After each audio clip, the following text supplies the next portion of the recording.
Actaeon, the hunter hunted by his own dogs. In the wild, untamed forests of Cithaeron, there roamed a hunter named Actaeon. He was no ordinary man. He was a prince of Thebes, the city's founder Cadmus. Trained by the wise centaur Chiron, Actaeon was the finest hunter of his age. He knew the ways of the forest better than any beast, and his pack of 50 hounds was loyal, fierce, and swift as the wind. On a fateful summer afternoon, the sun was high and scorching. Actaeon and his companions had been hunting since dawn, their nets filled with game. Tired and sweating, Actaeon called out to his friends, "Let us rest. Our weapons are wet with blood, and the day has given us enough. We will hunt again tomorrow." While his companions lay down to sleep in the shade, Actaeon decided to wander alone deeper into the woods, seeking a cool stream to quench his thirst. Unknowingly, his feet led them into a valley known as Gargaphia, a sacred sanctuary that no mortal was meant to enter. At the heart of this valley lay a hidden grotto shaded by ancient cypress and pine trees. A crystal-clear spring bubbled up from the rock, feeding a wide, tranquil pool. This was the private bathing place of Artemis, the virgin goddess of the hunt. As fate had it, Artemis was there at that very moment. She had just returned from a long hunt and was weary. She had handed her bow and quiver to one nymph, her robe to another, and was standing waist-deep in the water, washing the dust from her divine skin.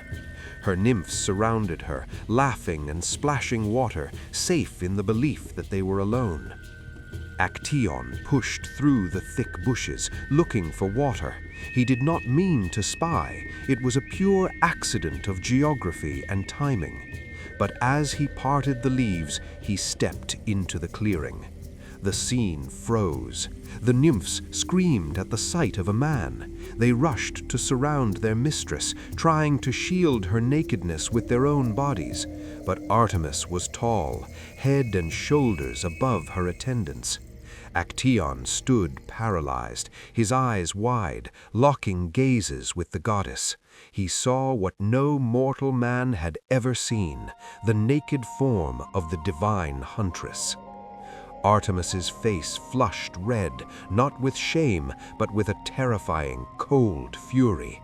She was the protector of chastity, and her sanctity had been violated. She looked for her bow, but it was out of reach on the bank, so she did the only thing she could. She scooped up a handful of water from the pool and splashed it violently into Actaeon's face. "Now go," she commanded, her voice echoing with divine power, "and tell the world that you have seen Artemis naked, if you can." The water droplets hit Actaeon's skin like acid. He turned to run, terrified by the encounter. As he fled, he felt a strange sensation. His skin began to itch and toughen into a hide. His ears stretched long and pointed. His hands and feet fused into hooves. He tried to shout, "Mercy!" but the only sound that came from his throat was a deep, guttural bellow. He caught his reflection in a stream and recoiled in horror.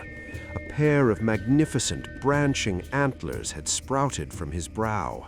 He was no longer a man. He had been transformed into a stag, the very prey he had hunted all his life.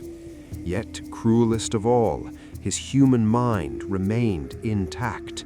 He could think and feel like Actaeon, but he was trapped in the body of a beast. Panic consumed him.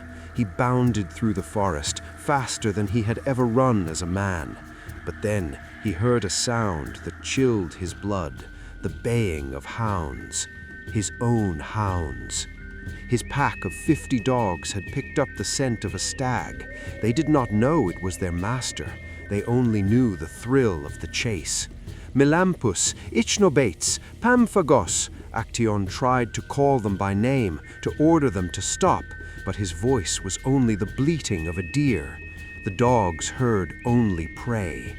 They chased him over rocks and through thorns. Actaeon's heart pounded against his ribs. He saw his favorite dog, Spartos, leading the charge, teeth bared. The irony was agonizing. He had trained them too well. They were relentless. The pack cornered him against a cliff. Actaeon fell to his knees, looking at his dogs with pleading human eyes, tears streaming down his hairy face. But dogs do not understand tears. The first dog sank its teeth into his flank. The rest of the pack swarmed him. Actaeon died not by the spear of an enemy, but by the jaws of his own beloved companions. They tore him apart, limb from limb, while he screamed silently in his mind. Later, his hunting companions arrived, searching for their leader. They found the dogs standing over the carcass of a great stag, bloody and triumphant.